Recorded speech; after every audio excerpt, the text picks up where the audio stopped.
and ROC conferences and backward వెళ్ళేటప్పుడు detail project కావాలంటే ఆ సర్వీస్ ప్రొవైడ్ చేస్తాము. అలాగే ఫుడ్ లైసెన్స్ ప్రొవైడ్ చేస్తాము. డిజిటల్ సిగ్నేచర్ సర్వీసెస్ కూడా ప్రొవైడ్ చేస్తామంటే ఎక్స్ప్లెయిన్ చేస్తామండి. అలాగే ఇదంతా అయిపోయిన తర్వాత మన కంపెనీ బాగాలేదు, నష్టాలు వచ్చేసి సో క్లోజ్ చేయాలి. సో క్లోజింగ్ కూడా చాలా హెల్తీగా క్లోజ్ చేయాలి, పవర్ఫుల్గా క్లోజ్ చేయాలి. సో ఆ కంపెనీ కూడా మేము ప్రొవైడ్ చేస్తాం, సర్వీసెస్ ప్రొవైడ్ చేస్తాం. So these are the brief services of products. ఈరోజు ఒక చిన్న టాపిక్ అండి. మన దైనందిన జీవితంలో అందరికీ జిఎస్టీ రిజిస్ట్రేషన్స్ ఉంటాయి. సో జిఎస్టీ కంప్లైంట్స్ అన్ని ప్రొవైడ్ చేస్తుంటారు. సో అయితే జిఎస్టీలో కొన్ని నెగ్లిజెన్సెస్ ఉంటాయి. ఏముందిలే ఇది ఓవర్లుక్ లో వెళ్ళిపోతుంటారు.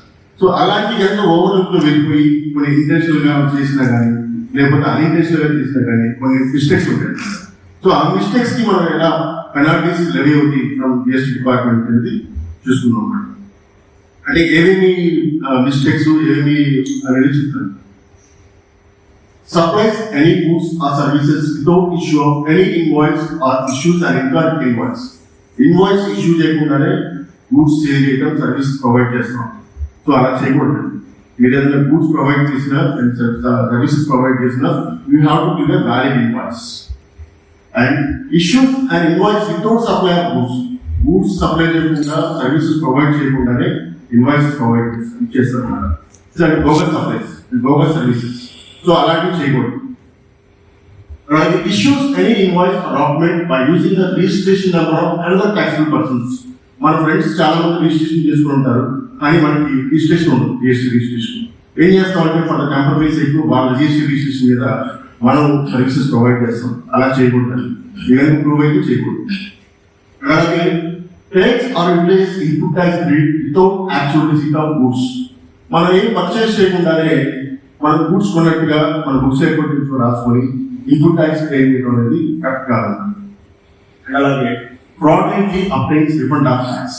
మనం పర్చేస్ చేస్తాము కానీ సేల్స్ ఎక్స్పోర్ట్ అని చెప్పి లేకపోతే జీరో రేట్ ట్యాక్సెస్ అని చెప్పి సేల్ చేసేసి మనం ఉన్న ఇన్పుట్ ట్యాక్స్ కి రిఫండ్ తీసుకోవడానికి ప్లాన్ చేస్తాం.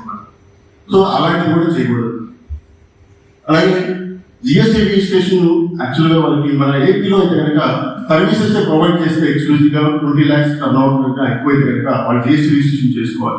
అలా చేయకుండా జిఎస్టీ రిజిస్ట్రేషన్ చేయకుండా అలాగే గూడ్స్ ఓన్లీ ఎక్స్క్లూజివ్ సప్లై చేస్తే కనుక ఏపీలో 40 lakhs టర్న్ ఓవర్ అనేది వాళ్ళకి మినిమం అన్నమాట. ఆ 40 lakhs టర్న్ ఓవర్ క్రాస్ అయినా కానీ జిఎస్టీ రిజిస్ట్రేషన్ చేసుకోండి. సో అలాంటివి కూడా చేయకూడదు. So fails to abstract or prevents any officer in discharge of his duties. పొరపాటున ఎవరైనా మన జిఎస్టీ ఆఫీసర్ లేకపోతే ఎవరైనా రిక్వైర్మెంట్ అడిగారు, ఏదైనా డాక్యుమెంట్ ప్రొవైడ్ చేయమంటారు, లేకపోతే మన ప్రిమిసెస్కి వచ్చి జిఎస్టీ రిజిస్ట్రేషన్ బోర్డు చూపించేదని అడిగారు, ఇలాంటి చేస్తే కనుక వాళ్ళకి కోఆపరేట్ చేయాలి, వాళ్ళకి ఎక్స్ప్లెనేషన్ ఇవ్వాలండి. అలా కాకుండా వాళ్ళ డ్యూటీని అబ్స్ట్రాక్ట్ చేసి వాళ్ళ డ్యూటీస్ని చేయకుండా ఆపడం చేయకూడదు. అలాగే transports any taxable goods without the scope of specified documents like even మనం ఏదైనా more than 50,000 worth of rupees goods కనుక వేరే పర్సన్ మన ట్రాన్స్పోర్ట్ లో వేస్తున్నప్పుడు దానికి valid document, valid invoice, legal bill అనేది అకంపెనీ చేయాలి. సో ఆ డాక్యుమెంట్స్ ఏమి చేయకుండా గూడ్స్ ట్రాన్స్పోర్ట్ చేస్తే ఇట్స్ ఏ క్రైమ్, అంటే పనిష్మెంట్ లాగా ఉంటుంది అఫెన్స్ అన్నమాట.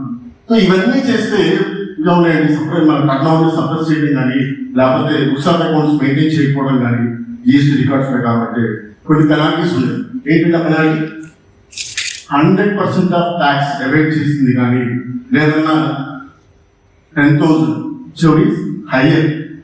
మనం అవాయిడ్ చేసిన ట్యాక్స్ వచ్చినప్పుడు 50,000 ఉంటుంది, కానీ 10,000 చెప్పారు, కానీ చెవరీస్ హయ్యర్ అన్నారు.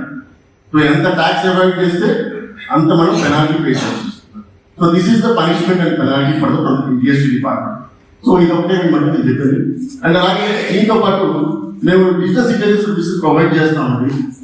సో చాలా మంది డిజిటల్ సిగ్నేచర్ సర్వీసెస్ అంటే వీడియో రికార్డ్ చేయాలి 30 seconds, మీరు ఆఫీస్ రావాలి, లేకపోతే ఆఫీస్ వచ్చినప్పుడు 30 seconds వీడియో రికార్డ్ చేయాలి, కొంచెం డిఫికల్ట్ గా ఫీల్ అవుతుంటారు అన్నమాట. సో ఎవరైతే వాళ్ళు డిజిటల్ సిగ్నేచర్ కావాలనుకుంటే మా ఆఫీస్కి వస్తే వాళ్ళ ఫింగర్ ప్రింట్ అనమాట, వాళ్ళ ఫింగర్ ప్రింట్ తీసుకొని డిజిటల్ సిగ్నేచర్ సర్వీసెస్ అనేది స్పాట్ లో చేస్తాం.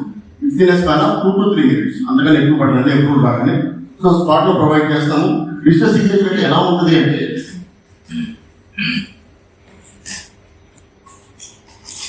It's look like a pen drive అండి. ఈ పెన్ డ్రైవ్ లో మాత్రమే మీ డిజిటల్ సిగ్నేచర్ తీసుకుంటాం. అంటే మీ ఆధార్ కార్డు, మీ పాన్ కార్డు, మీ మెయిల్ ఐడి, మీ ఫోన్ నెంబరు ఇవన్నీ తీసుకొని జస్ట్ మీ థంబ్ ఇంప్రెషన్ తీసుకొని అక్కడ మీ ఆధార్ మొబైల్ నెంబర్ లింక్ అయి ఉంది.